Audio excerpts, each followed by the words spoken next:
दोस्तों, आइए सुनते हैं मुंशी प्रेमचंद को उनकी लिखी कहानी दो सखियां में। वास्तविक में ये कहानी दो सखियों के बीच हुई पत्र के द्वारा वार्तालाप है।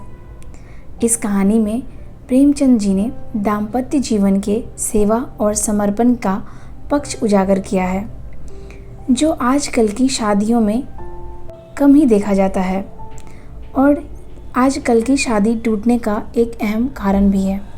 आइए सुनते हैं। लखनऊ 1/7/25। प्यारी बहन, जब से यहाँ आई हूँ तुम्हारी याद सताती रहती है। काश तुम कुछ दिनों के लिए यहाँ चली आती तो क्या बाहर रहती, मैं तुम्हें अपने विनोद से मिलाती। क्या यह संभव नहीं है? तुम्हारे माता पिता क्या तुम्हें इतनी आज़ादी भी न देंगे? मुझे तो आश्चर्य यह होता है कि बेड़ियाँ पहनकर तुम कैसे रह सकती हो। मैं तो इस तरह घंटे भर भी नहीं रह सकती। ईश्वर को धन्यवाद देती हूँ कि मेरे पिताजी पुरानी लकीर पीटने वाले नहीं हैं। वह उन नवीन आदर्शों के भक्त हैं जिन्होंने नारी जीवन को स्वर्ग बना दिया है। नहीं तो मैं कहीं की न रहती। विनोद हाल में ही इंग्लैंड से डीफिल होकर लौटे हैं और जीवन यात्रा आरंभ करने से पहले एक बार संसार यात्रा करना चाहते हैं। यूरोप का अधिकांश भाग तो वह देख चुके हैं, पर अमेरिका, ऑस्ट्रेलिया और एशिया की सैर किए बिना उन्हें चैन कहाँ। मध्य एशिया और चीन का तो यह विशेष रूप से अध्ययन करना चाहते हैं। यूरोपियन यात्री जिन बातों की मीमांसा ना कर सके, उन्हीं पर प्रकाश डालने का इनका ध्येय है। सच कहती हूँ चंदा, ऐसा साहसी, ऐसा निर्भीक, ऐसा आदर्शवादी पुरुष मैंने कभी नहीं देखा था।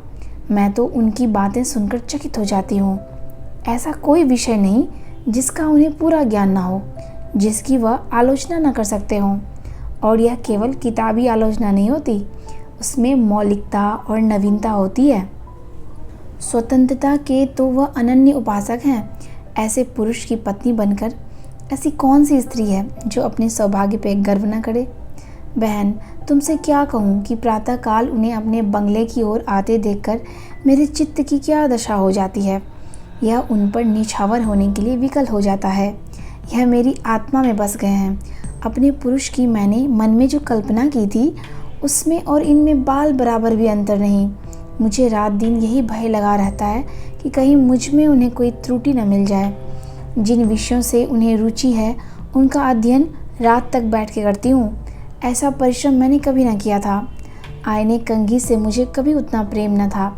सुभाषितों को मैंने इतने चाव से कंठ न किया था। अगर इतना सब कुछ करके मैं भी उनके हृदय में बस सकी या ना बस सकी तो बहन, मेरा जीवन नष्ट हो जाएगा। मेरा हृदय फट जाएगा और संसार मेरे लिए सूना हो जाएगा। कदाचित प्रेम के साथ ही मन में ईर्ष्या का भाव भी उदय हो जाता है। उन्हें मेरे बंगले की ओर जाते हुए देख जब मेरी पड़ोसन कुसुम अपने बरामदे में आकर खड़ी हो जाती है, तो मेरा ऐसा जी चाहता है कि उसकी आंखें ज्योतिहीन हो जाए। कल तो अनर्थ ही हो गया। विनोद ने उसे देखते ही हैट उतार ली और मुस्कुराए। वह उल्टा भी खीसें निकालने लगी। ईश्वर सारी विपत्तियां दे पर मिथ्याभिमान न दे। चुड़ैलों की सी तो आपकी सूरत है और खुद को अप्सरा समझती है।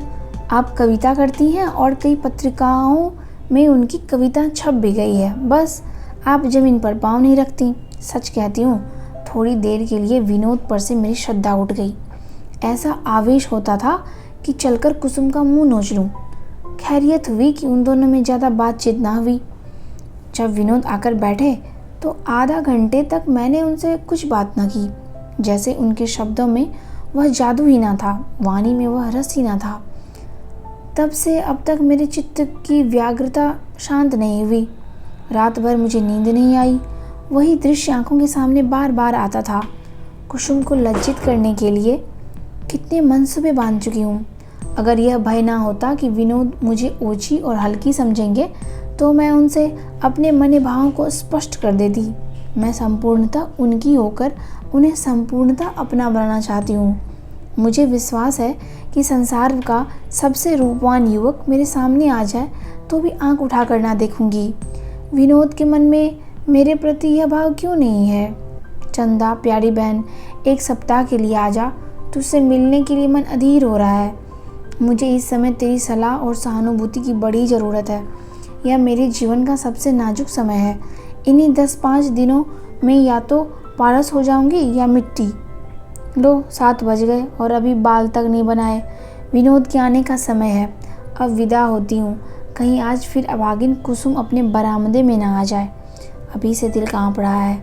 कल तो यह सोचकर मन को समझाया था कि यूं ही सरल भाव से वह हंस पड़ी होगी। आज भी अगर वही दृश्य सामने आया तो उतनी आसानी से मन को ना समझा सकूंगी। तुम्हारी पद्मा।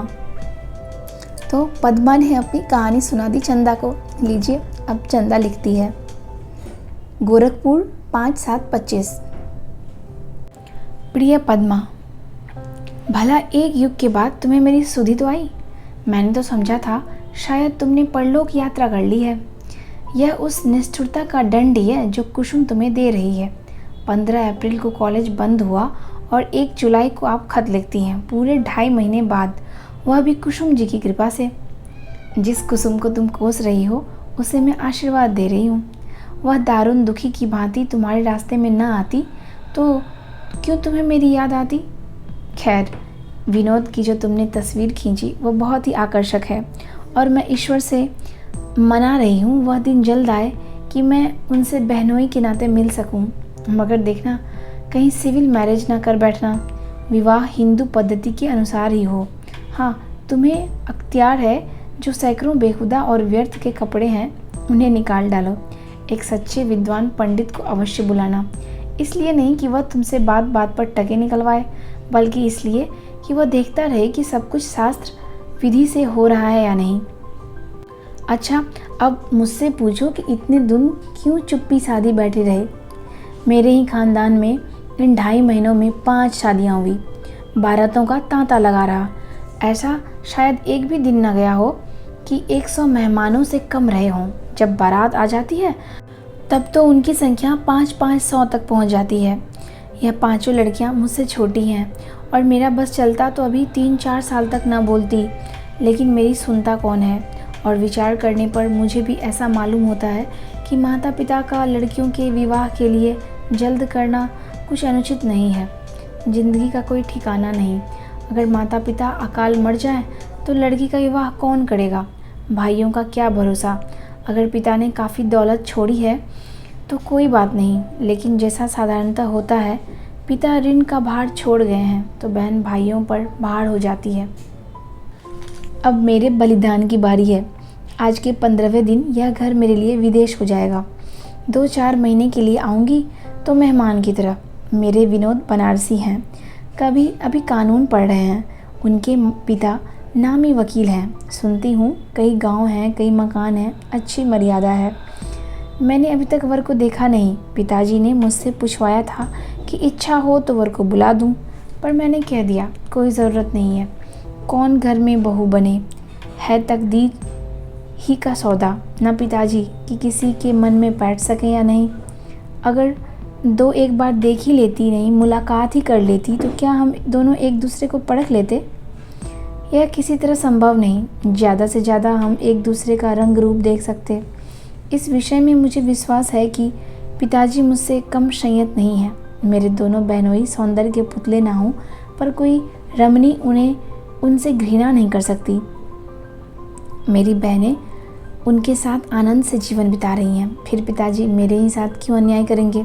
मैं यह मानती हूँ कि हमारे समाज में कुछ लोगों का वैवाहिक जीवन सुखकर नहीं है, लेकिन संसार में ऐसा कौन समाज है जिसमें दुखी परिवार न हो। और फिर हमेशा पुरुषों का ही दोष तो नहीं होता, बहुधा स्त्रियां भी विष का गांठ होती हैं। मैं तो विवाह को सेवा और त्याग का व्रत समझती हूँ और इसी भाव से उनका अभिवादन करती हूँ। हाँ, मैं तुम्हें विनोद से छीनना तो नहीं चाहती, लेकिन अगर 20 जुलाई तक तुम 2 दिन के लिए आ सको तो मुझे जिला लो। ज्यों-ज्यों इस व्रत का दिन निकट आ रहा है, मुझे एक अज्ञात शंका हो रही है, मगर तुम खुद बीमार हो, मेरी दवा क्या करोगी। ज़रूर आना बहन, तुम्हारी चंदा। दोस्तों, आज के वीडियो में इतना ही। अगले भाग में हम सुनेंगे चंदा, पद्मा और विनोद की आगे की बातें। धन्यवाद।